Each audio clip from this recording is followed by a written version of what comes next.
nelonen niin on iin suora taputeltu. Onpahan sekin ajettu nyt pyörällä. Olin mä sen nyt ehkä ennenkin ajanut, mutta en varmaan tätä ohituskaista tien aikana. Kattokaa muuta mikä tuolla paistaa. Kello on vähän yli 7 ja minä kävin nyt viimeinkin syömässä se kebabin riisillä, minkä minä halusin syödä vuosi sitten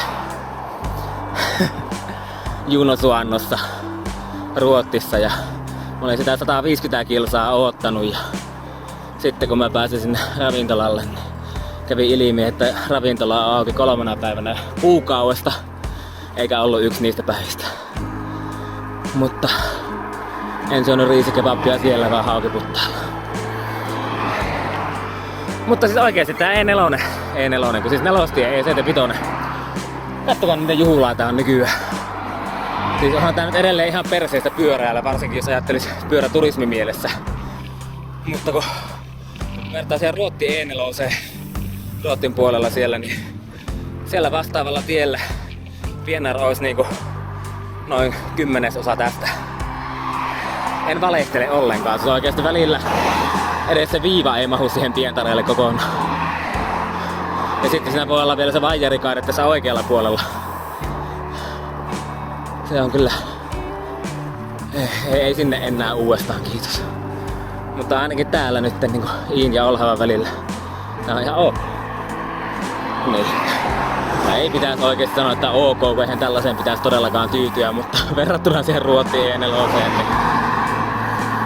oikein jepa.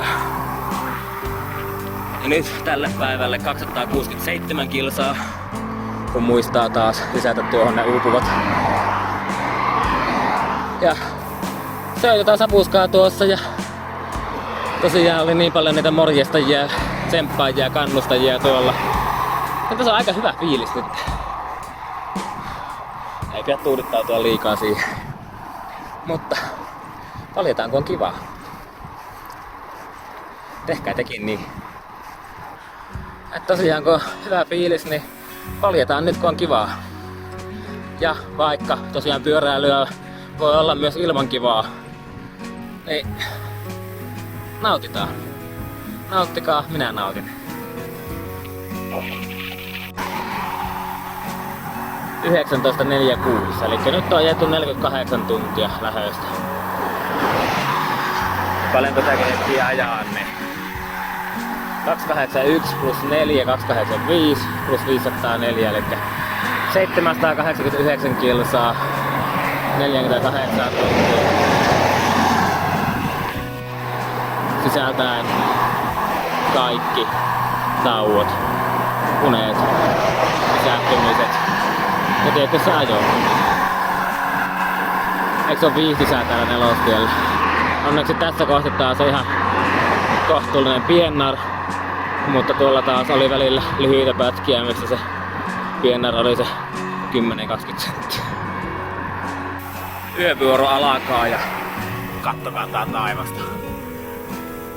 Ei varmaan taas näitä tässä miltään, niin kuin kaikki aina sanoo. On meinaan komea. Tulee kylmä yö. Mikäs se siellä?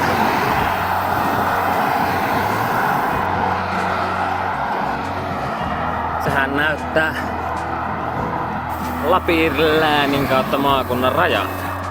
Tervetuloa Lappiin. Helsingistä tänne meni taukoineen 2 päivää ja 24 minuuttia.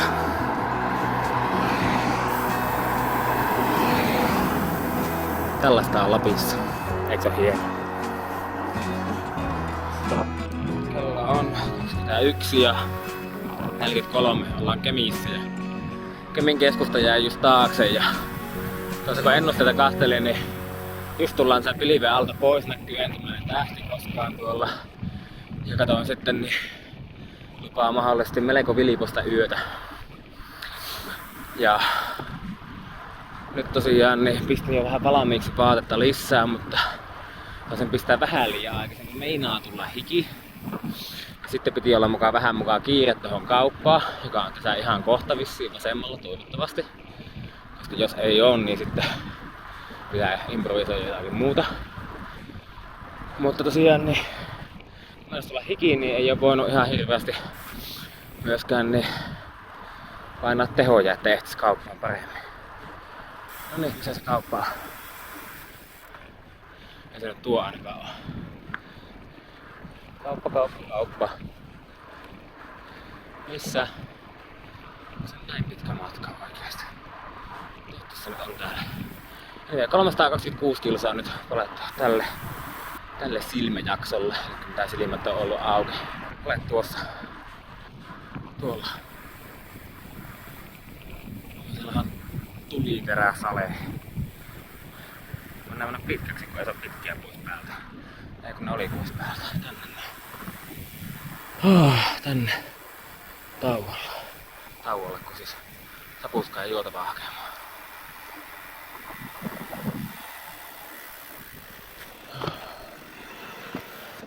Jaa, vielä vartin auki. Hyvin ehtii. Yövuorosta täältä iltaa. On aika komiat rekoontuleet täällä, mutta eihän etenkään videolle näy mihinkään, vaikka mitä yrittäis, mutta yritetään nyt näyttää teille vaikka joku stillipula. Kokeilin ottaa tossa sellaisiakin aikaisemmin, mutta tuossakin olisi aika helekkarin hieno. Ja se olisi 393 kilsaa polettu ja kello on se 12 yli 1 yöllä. Alkaa vilipuna. Oltiin just Ylitornion puolelle. Vielä noin 20 aamulla. Vaikka tää on ehkä laavu. Se on tuolla vähän ylempänä onneksi. Toivottavasti siellä on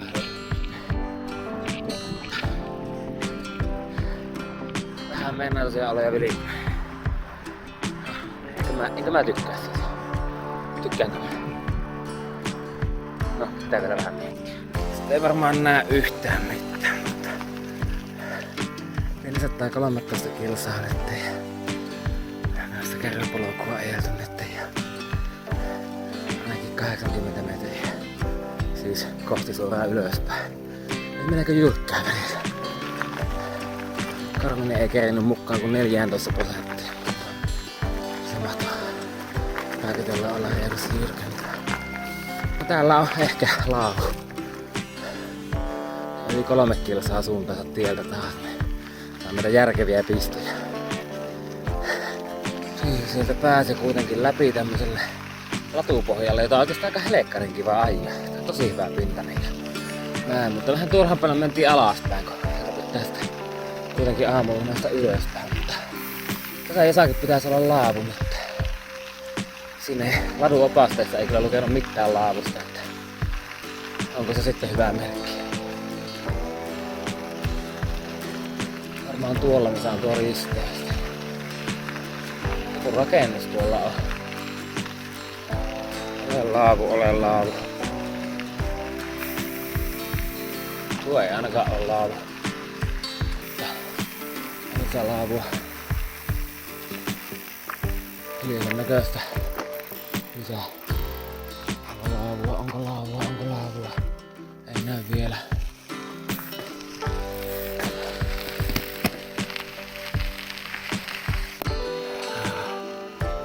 Joku mökkilä tuolla on. Tuolla laavu.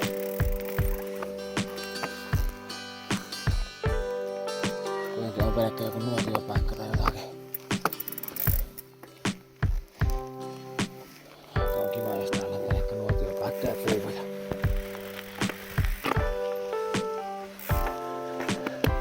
On siellä laavu. On täällä tämmönen. Näkyykö tästä mitään? Oi, tuolla on aivan juhulaa. Tämmönen puolikota. Noniin. Tähän sitten äkkiä leiri pystyy, niin kun tulee kylmä.